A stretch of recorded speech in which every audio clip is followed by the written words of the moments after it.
second and turn to the camera and say, welcome to Generational Wealth. My name is Jacob Hartz, and I'm thrilled to be joined by Shira Baron, founder of Shira Baron Coaching. That's correct. I'm thrilled to be here. Thanks for having me. Shira, how are you this morning? Oh, pretty good. Yeah? I'm doing pretty well. That's great. Yeah. That's great. Just pumped about this. Awesome.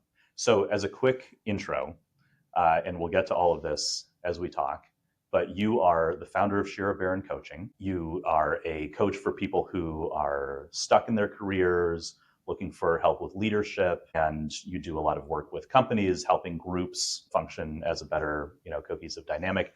I hope I'm saying that all correctly. You are. You're doing so well. I'll redo it at the end after we actually talk about this more. But also, you are a former attorney, a native of St. Louis, the pride of the Midwest. Yes. And I'm just really thrilled to have you here. And I should also disclose a good friend. Yes to all the above. Yes, so excited to be here. So with all that in mind, I do think we should still kind of break the ice a little bit by playing a game of Smash or Pass. Okay, I've never played this. I can't wait. I'm going to say someone's name, and you just say Smash or Pass. Okay. Heath Ledger. You know my soul. And smash all the way. Julia Stiles. Smash all the way. Joseph Gordon-Levitt. Yeah. Are we sensing a theme here? We're sensing a theme, and you're nailing each one. Amazing. Allison Janney. Yeah, I think Smash too. Why not? Why not? Sylvia Plath. Yes. I think it'd be interesting, and we'd have a very good conversation. Fantastic. And finally, Newt Gingrich. Pass. Thank you. You thought about it. I did. And then it became clear. Amazing. The theme there was the 90s. Well done. Okay, so now down to more important things. Yes. Like, who are you? Tell me about how you grew up back home in the gateway to the West. Okay. So thank you for asking about my upbringing. Yes, I grew up in St. Louis in University City, a smallish neighborhood suburb outside of the city of St. Louis. I have 3 younger sisters. They're core to my upbringing. I grew up modern Orthodox, so we had a very insular community. I went to a Jewish day school growing up. It was a very sweet, quaint, wholesome upbringing, I would say. And then I went to a prep school for high school, and the sweet, quaint went out the window. Everything changed. Everything changed. What was that transition like? I think that was a culture shock. It was a culture shock, and it ended up being, I think, one of the best things that ever happened. I love my friends from there. I had a really interesting academic experience. I learned a lot. I became very obsessed with the Rwandan genocide. Really? Yes, because one of the seminars I had there. A big 90s throwback. I'm glad that we're bringing it all full circle already. There is kind of a connection, though, because you are a very empathetic person, and I think care deeply about what goes on in the world. Yeah. And so clearly that was maybe the genesis of some of your leanings in that direction. Thank you for saying that. You're welcome. Maybe. You never know. No. So you went to this prep school, having just been at a Jewish day school. Culture shock, but also very impactful for your life and how you grew up. Yeah. And then you decided to follow American businessman David Portnoy to the University of Michigan. Sure did. It was all about David Portnoy at that time. Went to University of Michigan. Had a fabulous experience there. Met my husband, Jeremy. I majored in psychology. I studied abroad in South Africa. That ended up being a transformational experience. Tell me about that. I studied there, had the time of my life, traveled a ton, but one thing that was really impactful was I ended up doing an after-school program at a village there. I think that was kind of the moment where I realized how pivotal education is for any child truly, but especially how it can be the key to future success, wealth, access, opportunity, et cetera, especially in disadvantaged communities. And so I think that ended up really being kind of the start for how I set myself up for my first and then second career. Amazing. Yes. Okay, so let's get into that. So before you got to your career, you continued to go to school. Yes. Well, first I actually was a teacher. I did not know that. I was a teacher for 2 So years. you were a teacher after college before Mhm. going to law school. Mhm. Where did you teach and what did you teach? Okay, great questions. Chicago Public School, Amazing. far south side. I taught at Finger High School, an incredible principal. Loved the kids. I was teaching 9th grade math, science, and special education, and did one of those teaching fellows programs. I had no experience in math, science, or special education, so that wasn't so fun. Classroom management was a challenge, as was the content. And so but I did really love the kids. And then, so I quickly realized, okay, like this isn't going great. Let me give it one more year. And I taught then in Red Hook, New York, moved to New York, taught in Red Hook, and taught at a charter school of 7th grade. Still math, science, and special ed. Still didn't go great. And that's when I applied to law school. Fantastic. And you went to law school in New York. I went to law school in New York at Fordham. Fordham. Fantastic. Yes, we were neighbors there as well. Yes, we were. Yes, That's we right. were. That's right. For full disclosure, I went to Cardozo School of Law. I think we were rivals for the not Columbia, not NYU. 100%. We were the people who didn't get in. Yeah, yes, that's us. Our claim to fame. That's also my experience at Michigan, by the way. Interesting. Yeah, like everyone wanted to get into Penn, it felt like. Oh. Like if you were out of state, you were trying to get into Penn and you didn't get in, and then you went to Michigan. Oh, fascinating. I know. I would have thought Michigan was a target. Enough. It's a target for me. Thank you. So you went to Fordham having taught underprivileged youth. Yeah. And what did you want to do with your law degree? Okay, so in school, when I was a teacher, I knew I loved kids. I really wasn't a very good teacher, and that's okay. I feel very comfortable saying that, but I felt like I couldn't do the education piece, but at least I could still advocate for these kids, which is what my major focus was in going to law school. Was I wanted to be a civil rights lawyer and focus on education. So that is really what I ended up doing. I went to law school, left, had it's called an Equal Justice Works Fellowship, where I basically created my own job and worked at the Education Law Center, which was one of my favorite jobs as a lawyer, in large part because it was a really great team. And I got to create my own work. And so that was very cool. I represented kids in special education cases. I did some policy work, really liked that work. It kind of was a dream job. And that was what was so tricky, is that with a fellowship, when you get to create it, and then after 2 years, I was done with that work, you can never create your job again. And so after that, I became a public defender for juveniles, which was something I always thought I wanted to do. It was the hardest job I've ever done. Really interesting, really sad. And then moved from New York to Chicago and worked at Legal Aid Chicago most recently, doing special education and school discipline work. So you did that for a decade, and is that what you had wanted to do? I mean, like, what was your dream? I know that I happen to know that you come from a family of attorneys. Going back how long again? My great grandfather was in St. Louis was an attorney. Wow. So you're a 4th generation attorney. Yep. That's very impressive. I don't know, is it? I am impressed. Thank you. So how did you make that transition? I mean, like, first of all, you had always wanted to be a lawyer. And so, what did that feel like, finally being a lawyer?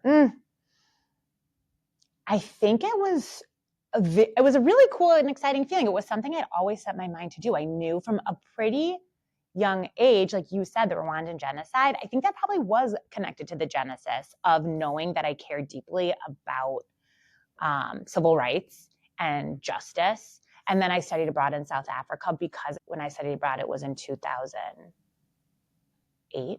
And so their apartheid experience, it had not been very long ago. And so, it was still fresh. So I thought that'd be a really interesting experience. So finally being able to do the work that I set out to do I felt like I did it. I got to the jobs and especially at Legal Aid Chicago, that was really, to work at a legal aid in a major city was such, it had always been the goal. Yeah. That's amazing. Yeah. Or was it? Was it? So what all changed? Okay. Good segue. So that had always been the goal. And I got there and I was working at this job and doing the work, and I had a great team, but I was miserable. And I really, really struggled with what to do, because I I was doing the things that I had set out to do and had no other course of action planned, like no other ideas for what to do with myself. And it was really scary to feel that way, honestly, because it felt like, if not this, then what? And I had no way to really figure out the and what. And so what did you do? Okay. So I'll jump in to kind of how I got to here. So what I ended up doing was I hired a career coach. At this point, I had been working for about 8 years in law and was on maternity leave with one of my kids and dreaded going back to work and felt like this isn't how I should feel. I shouldn't dread my everyday. But I didn't know what I wanted to do. So I hired a career coach. We started working together. And I like to say here are the two major ahas that came from working with her. So the first one was I realized I was leveraging the wrong skill set. Like I think one thing I realized was it wasn't this specific job I didn't like. It was the practice of law that I just did not enjoy. And I was a good lawyer, good enough. And I think it was because I worked so hard to be a good lawyer. But those skills that were involved, I worked really hard at them and didn't really enjoy them. The one thing I loved was my clients and talking to them, but not like the deep trauma work, just the chit chat. I loved it. I loved meeting new people, loved the initial conversation of telling me about yourself. And that was really rewarding. So with my coach, I first realized, okay, that's probably the skill that I should be leveraging is my love of connecting, building rapport, being super curious. Okay. The second big aha was I realized that I was basically living my life in two silos. That's how I think about it. And one silo was my professional life. One silo was my personal life. And in my early 20s, when I decided to become a lawyer, I thought that my professional silo would be completely fulfilled by having really meaningful work. And what was so confusing about not liking my job was the work was really meaningful. At the end of every day, I felt like I was doing work that mattered for kids who needed it.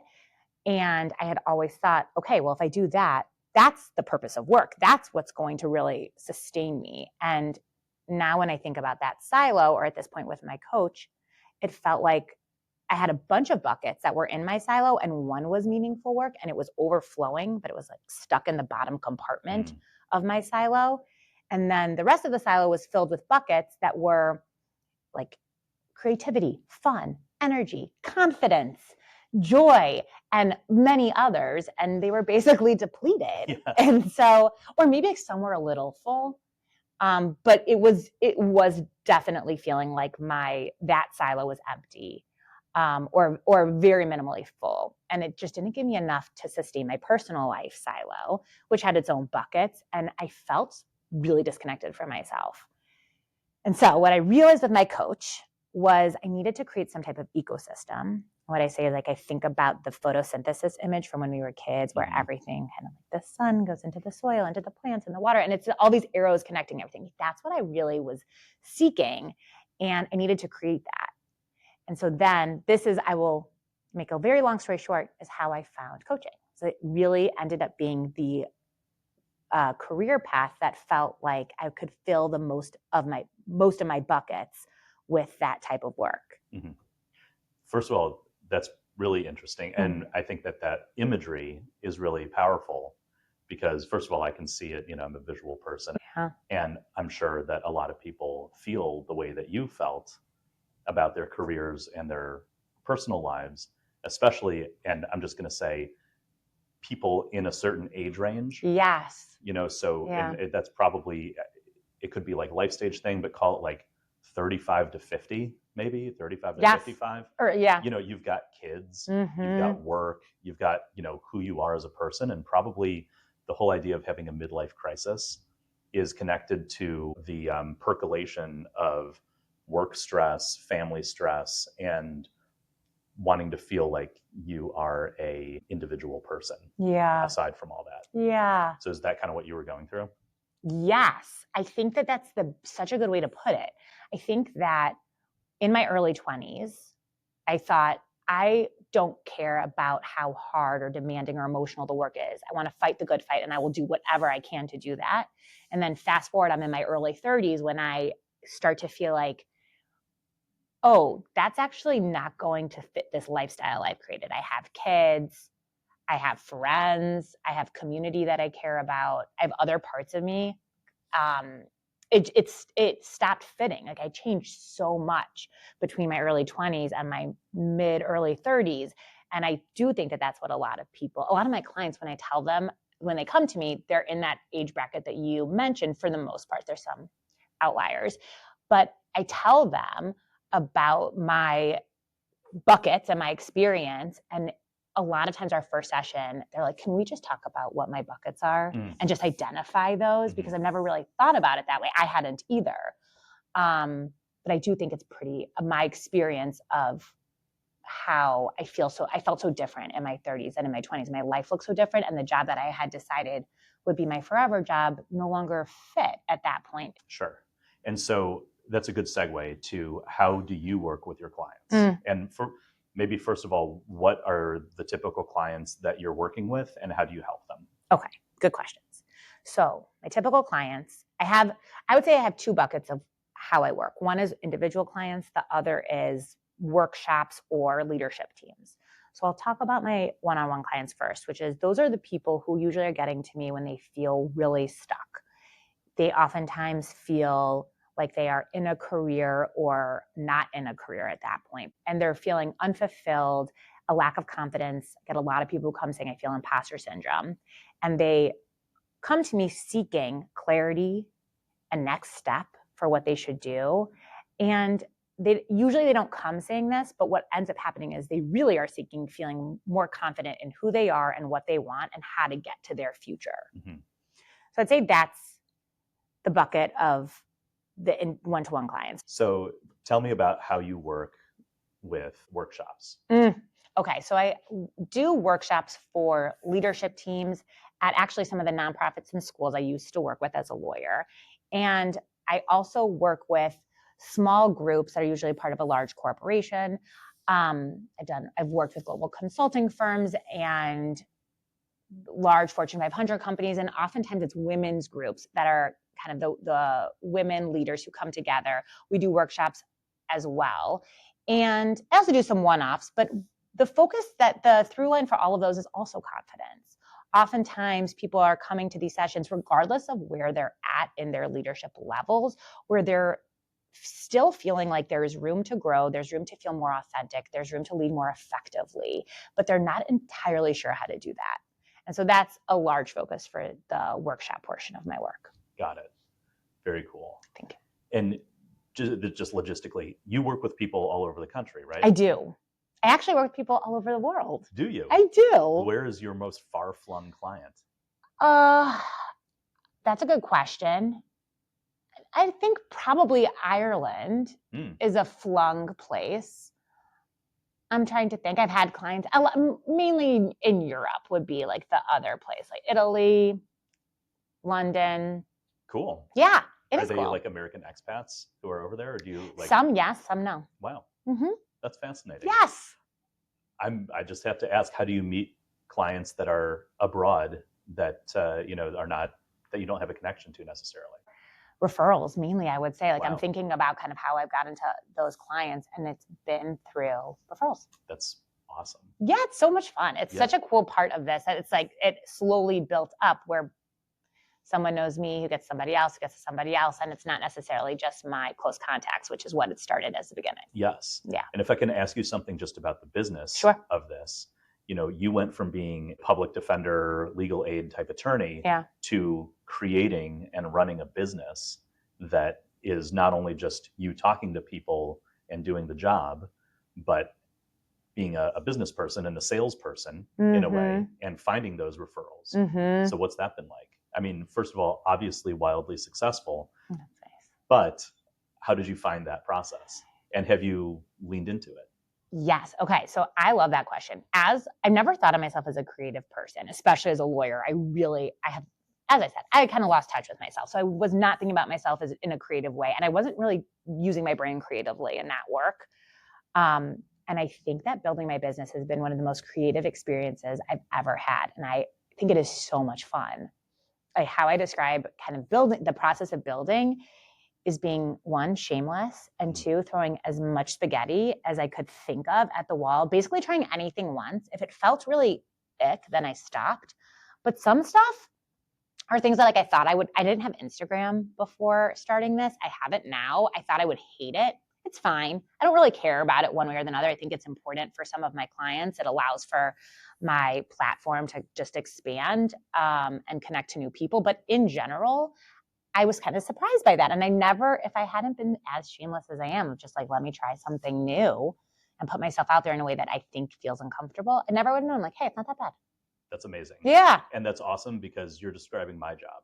Mm. You're describing the job of an insurance advisor, a financial advisor, a real estate broker, probably an accountant, Yeah. a lawyer. You're describing the job of a million other professions. Yeah. That where in training, and I think in people's minds, you're like, oh, I'm just spend all day talking to clients and doing the job, when in fact 50 to 85% of the job is being shameless, totally getting out grinding, there, doing this, what we're doing right yes. now, and doing things that maybe they didn't expect. And by the way, this is just an aside for people who are in private practice and the law. You go into the law, you go to law school, you're an associate for like 5 to 10 years, and you're just grinding out paperwork. And then you make partner, and all of a sudden you're supposed to go out and sell. Yeah. It's like I was hired for a totally different skill set. Yes. Some people are naturals at it. Totally. And some people really suck at it. Yes. And so, it's, I have noticed, because this is, again, like I've seen through my age and peer group, and as a former attorney and all that kind of stuff, I've seen people hitting that transition point. Yeah. And I just think it's hilarious sometimes, because I'm like, I've been out hitting the pavement and grinding and, having zero ego. Yeah. Or having my ego ground down into nothing. By the experience of being rejected a million times. Yeah. And still getting up and doing this. Yeah. And these are attorneys who, came up through fancy law schools and got all the credentials and were given the gold star at every single, parent-teacher conference of their career. Yeah. All of a sudden, they have to go out and get rejected, and it's hard for them. It's hard for them. Some of them. Yeah. Some of them are awesome at it. Yeah. And some of them, it's an interesting transition to watch. I will say that I think what you're pointing to, that problem where you oftentimes get hired for something, and then the next level is you were really good at that thing that you were doing, so now we're going to promote you, and actually you're no longer going to really be doing that thing. You're going to manage people who are doing that thing. And those are a lot of my clients. Yeah. Because that is a very different skill set. The promotions usually aren't doing more of that work that's in a more complicated way. Oftentimes it's new work. That's right. And it's really interesting. People feel very lost. Exactly. Yeah. Exactly. Well, that's fascinating. So, Shira. Yes. What would you say is your superpower? Okay. I love that question. Okay. I think that my superpower is, I think I have a natural ability to see people's gifts. I think it doesn't take much for me to talk to somebody and be able to see, like, oh, this is why they're unique and special and interesting. And I think that is kind of one of those things for me that's very clear, almost obvious. And it helps in my work immensely, because I can usually reflect it back at that person. And by the time someone gets to me, they're oftentimes feeling pretty beat down. They've either been looking for something, they're feeling unfulfilled, they're feeling a lack of confidence in their role, whatever it may be.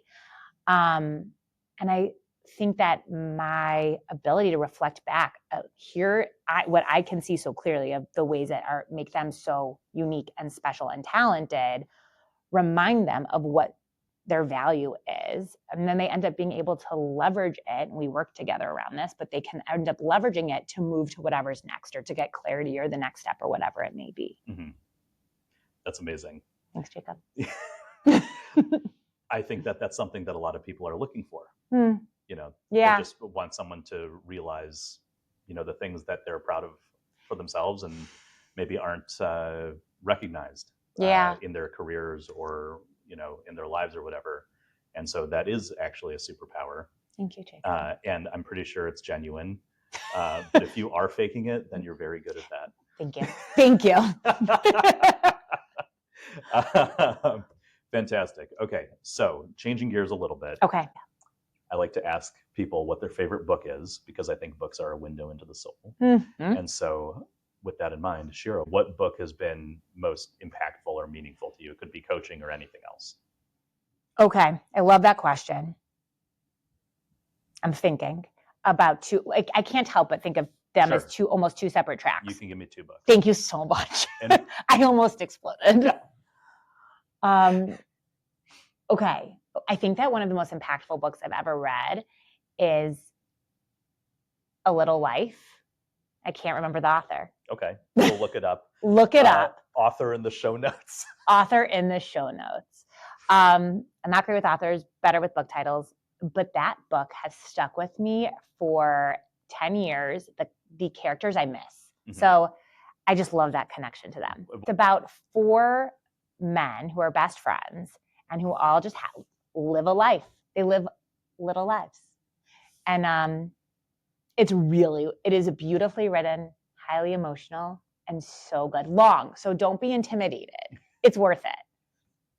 Fantastic. Okay. But I want to also say my other book, my coaching book. My coaching book is The Coaching Habit, which I love. And the author, I also can't remember, but he is on a Brene Brown podcast. One of the foundational principles of the book is based off of an Albert Einstein quote that says that if I had 60 minutes to solve a problem, I would spend 95% of that time figuring out what the problem is. Mm.